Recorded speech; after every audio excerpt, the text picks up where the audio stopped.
Waalaikumsalam warahmatullahi wabarakatuh. Iya,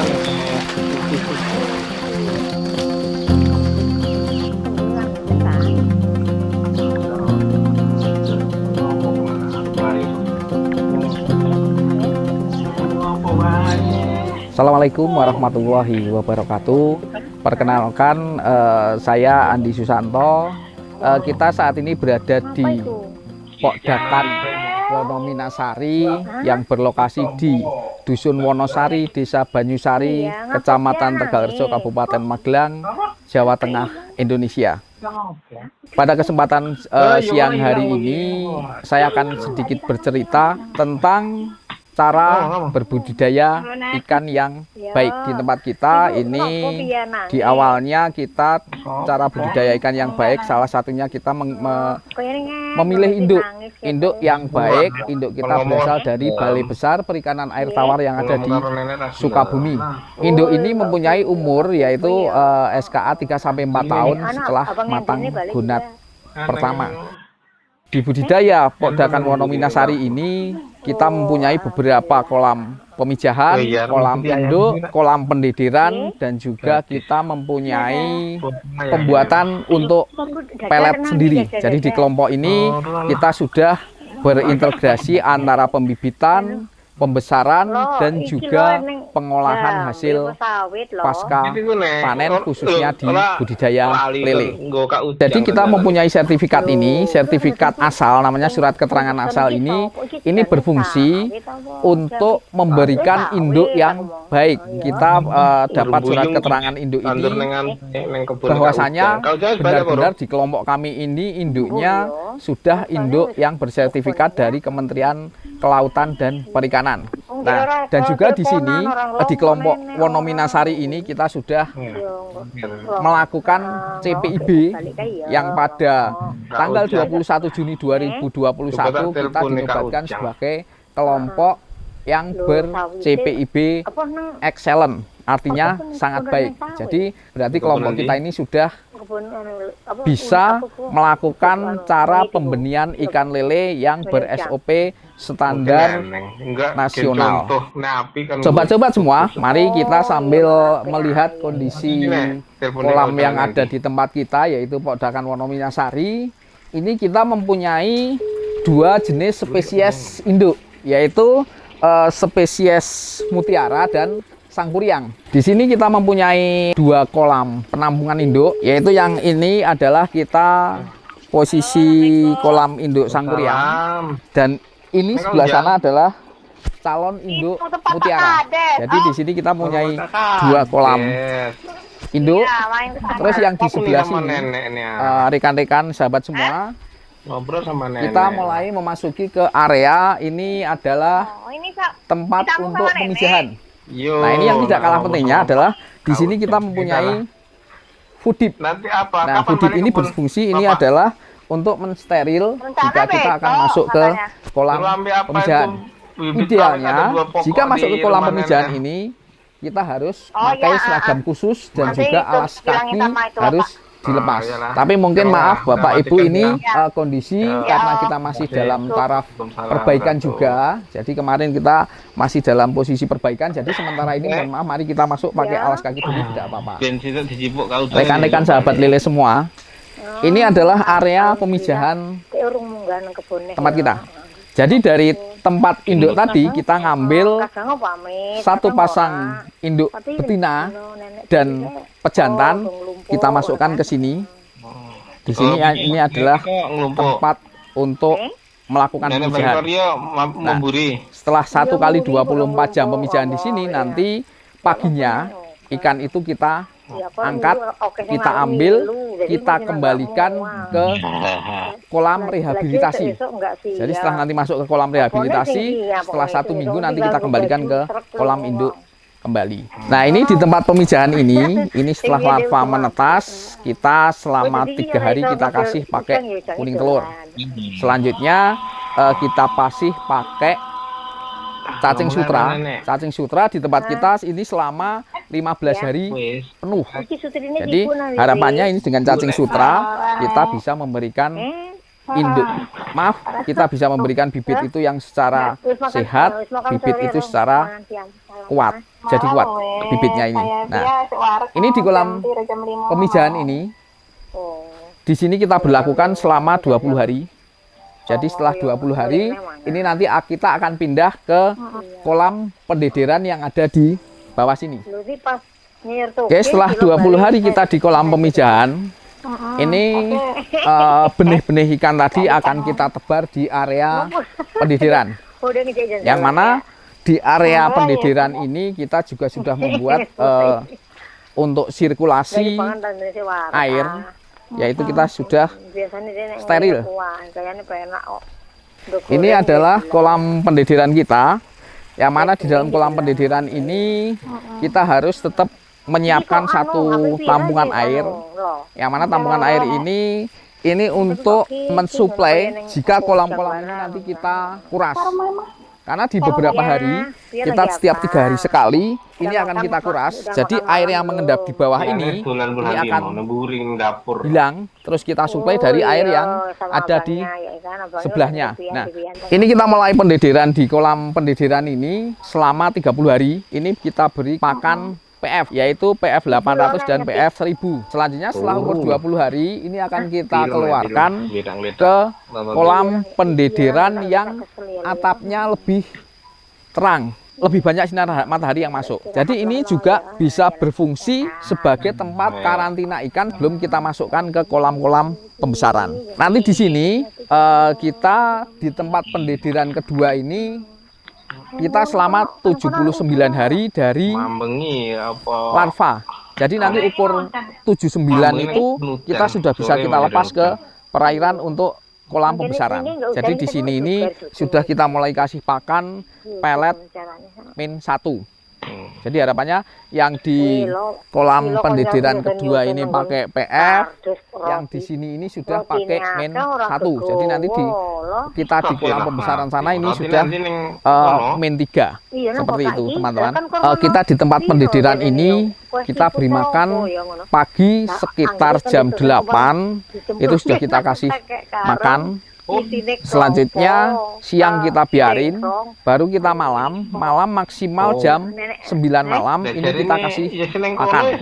Jadi untuk bibit-bibit ini kita kasih makan 2 kali sehari. Kalau siang kita memang tidak kasih makan karena kita agak menghindari ikan kecil ini naik ke permukaan. Kalau di sini cuaca panas ini juga sangat riskan.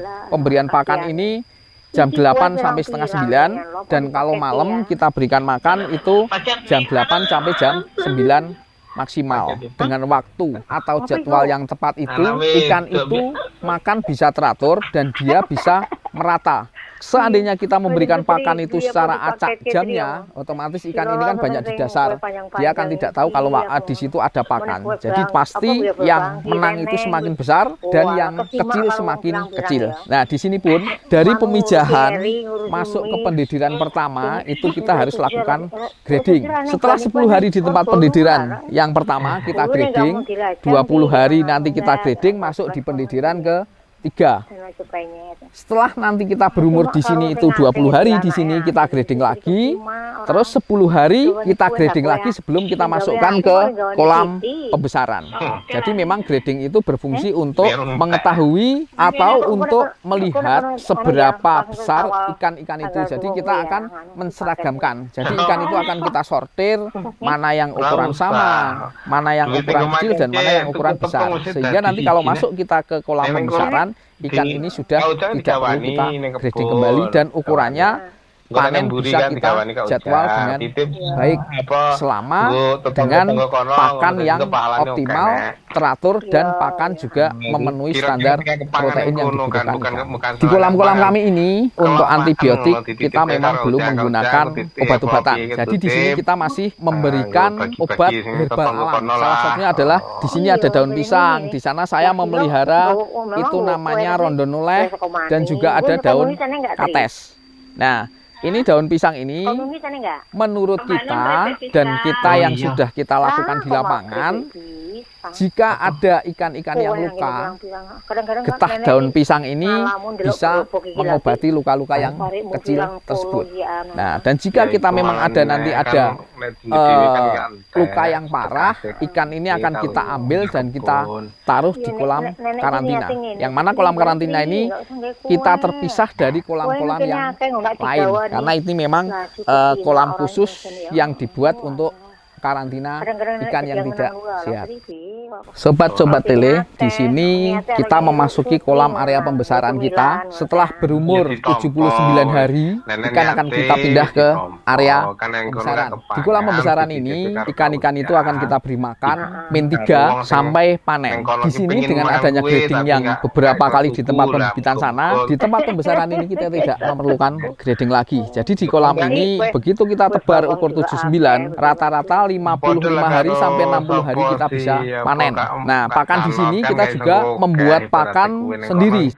Di dalam pembesaran ini kita juga butuh intensifikasi ataupun butuh perawatan juga. Secara sumber air sudah ada yang masuk ke keran-keran ini. Pola airnya kita sudah pakai sistem drainase tertutup.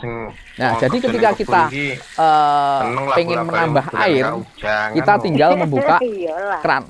Nah, keran di sini. Ini keran-keran di sini ini adalah untuk suplai tambahan air.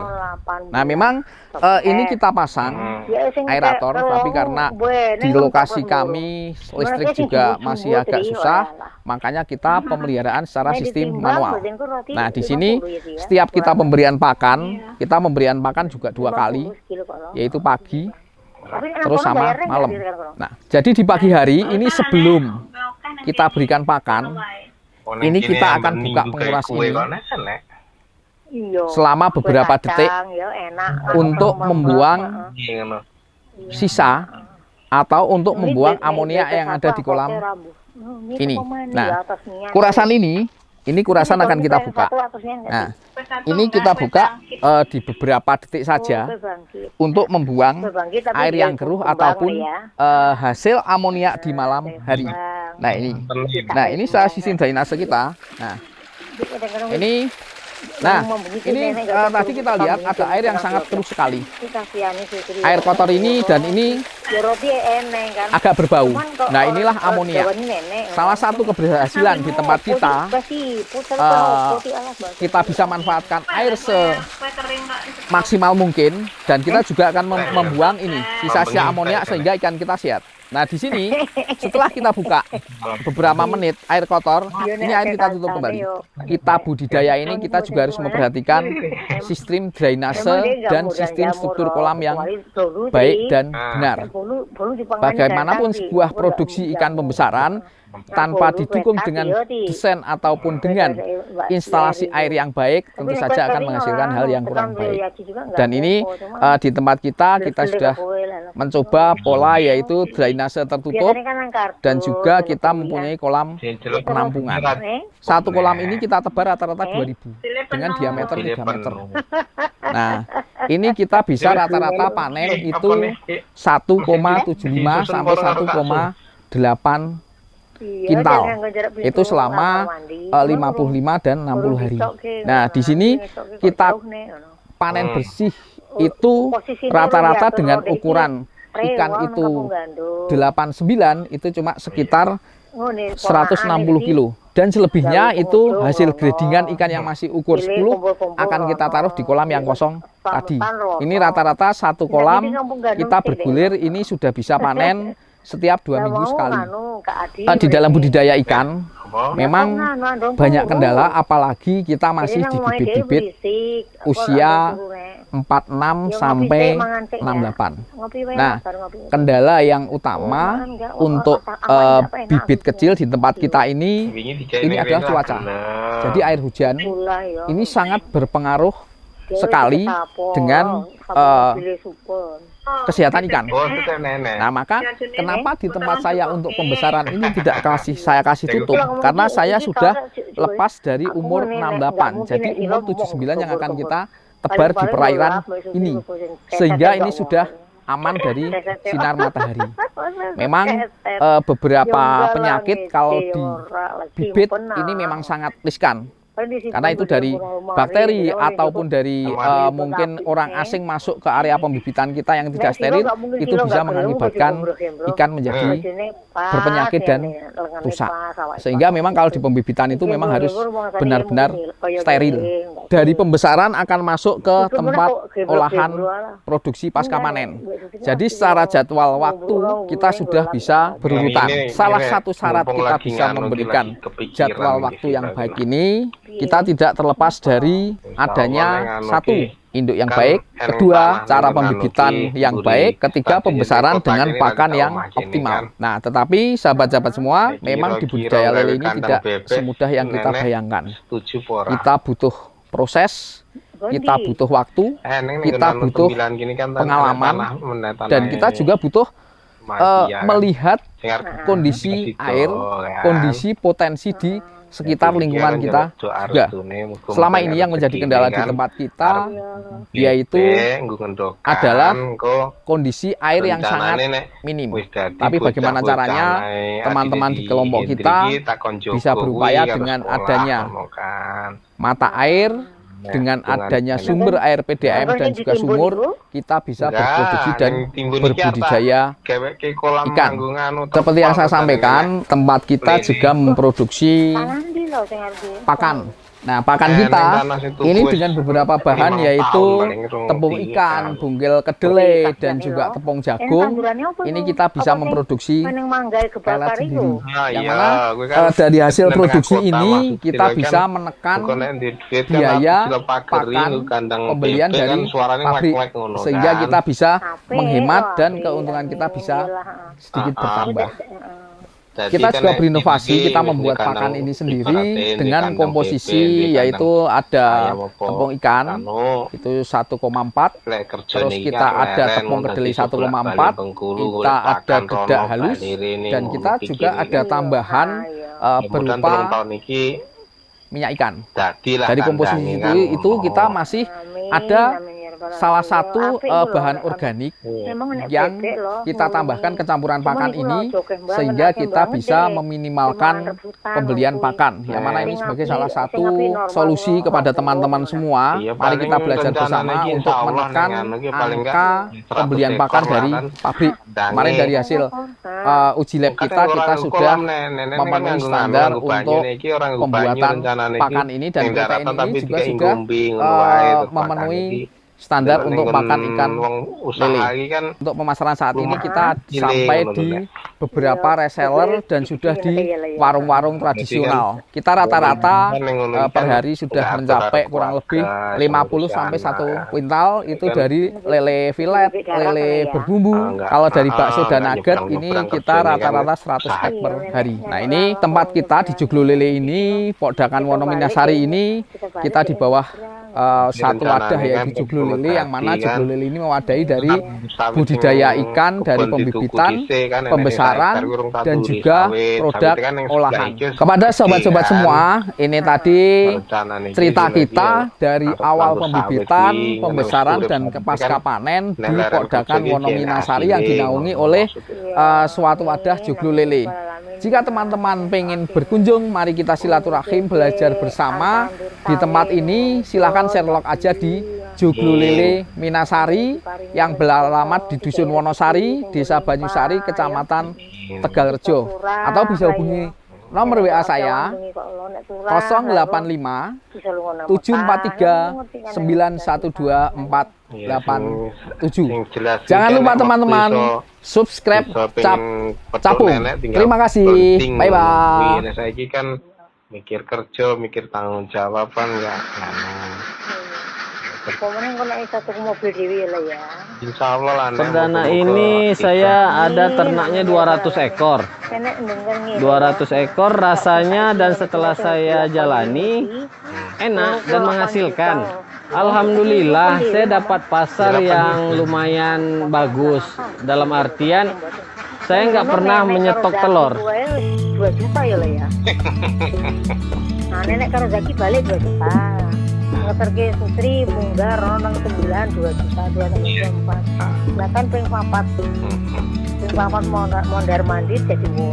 Ya alhamdulillah pokoknya tahun ini kasupen ki saka sila ya wis pira keterke Sianggun 4 juta jemput Anggun 4 juta. Assalamualaikum warahmatullahi wabarakatuh. Keterke Mahebia Kenalkan nama saya Setok Malindo. Wingi lah Saat ini saya membudidayakan usaha bebek betelur. Usaha ini saya jalankan kurang lebih 1 tahun. Dan mungkin siang saya ada sampingan juga jadi sales marketing di Dipo Mitsubishi Pekanbaru. Alamat saya ini di Jalan Kereta Api nomor 26 Tangkerang Tengah Pekanbaru. Jadi saya dulunya merupakan karyawan BUMN yaitu Bank BRI, dan karena jarak antara kerja dan keluarga terlalu jauh menurut saya, sehingga saya melakukan resign. Dan yang memotivasi saya untuk usaha bebek betelur ini, yang pertama ada saya kenal, kolam kandangnya dia sukses dalam bebek betelur ini gitu kan.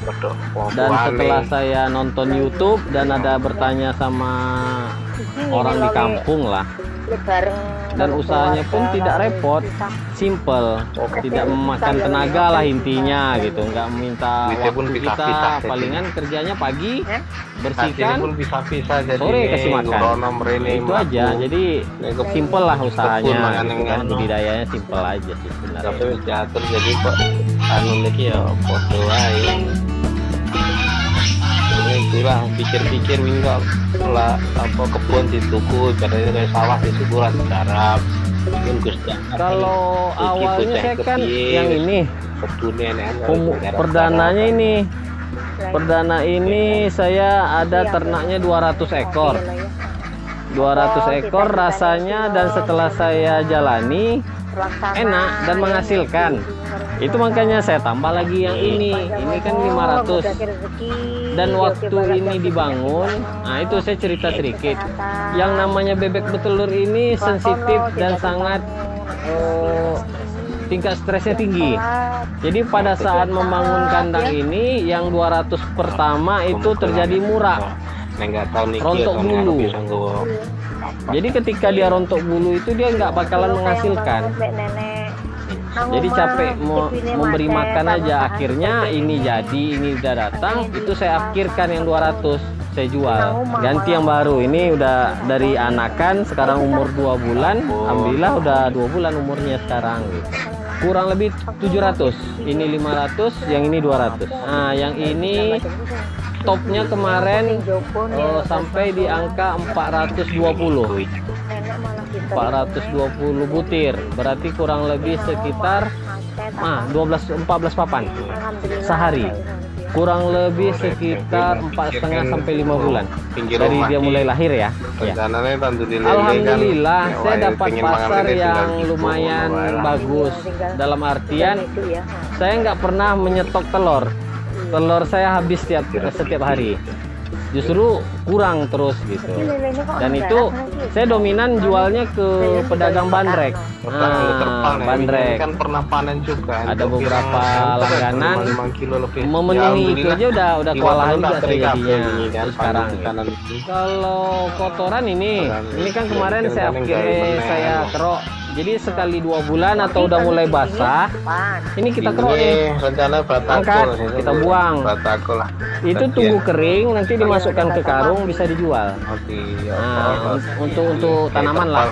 Dagingnya yang kita afkirkan ada yang jemput, ada yang jemput ke sini. Lambari terpal, ngono ya.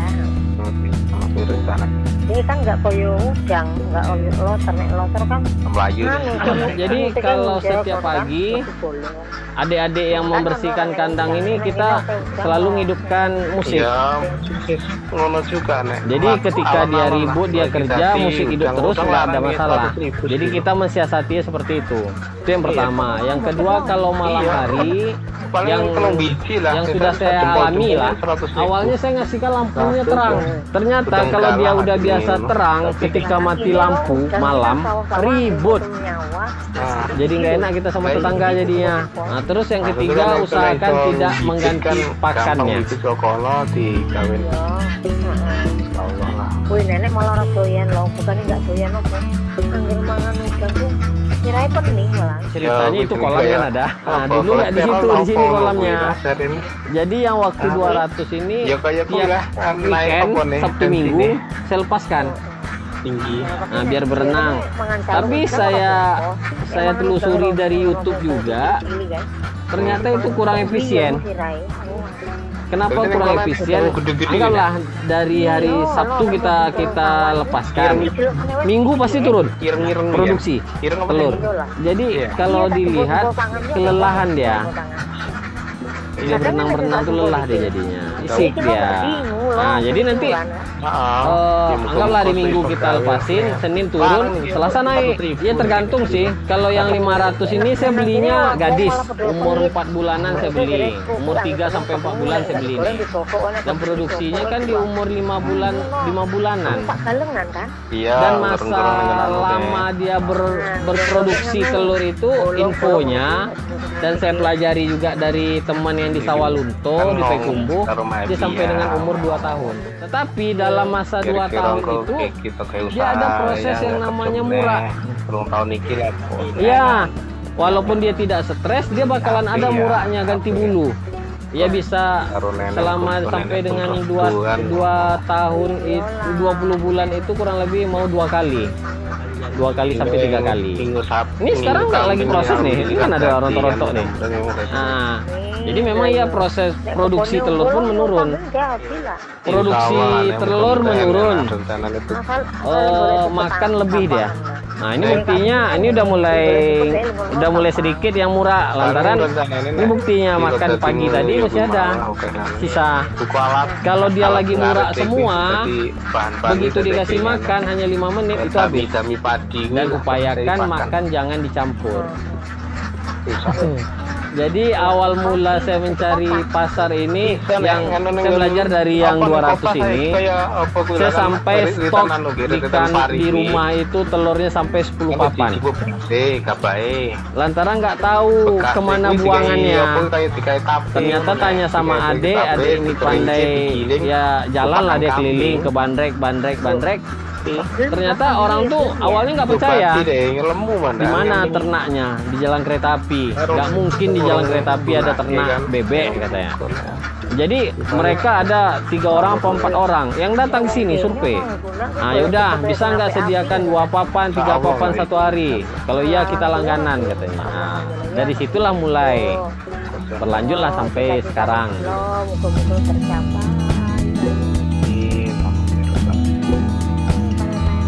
Per hari itu kurang lebih kayak tadi 370-375 dapat.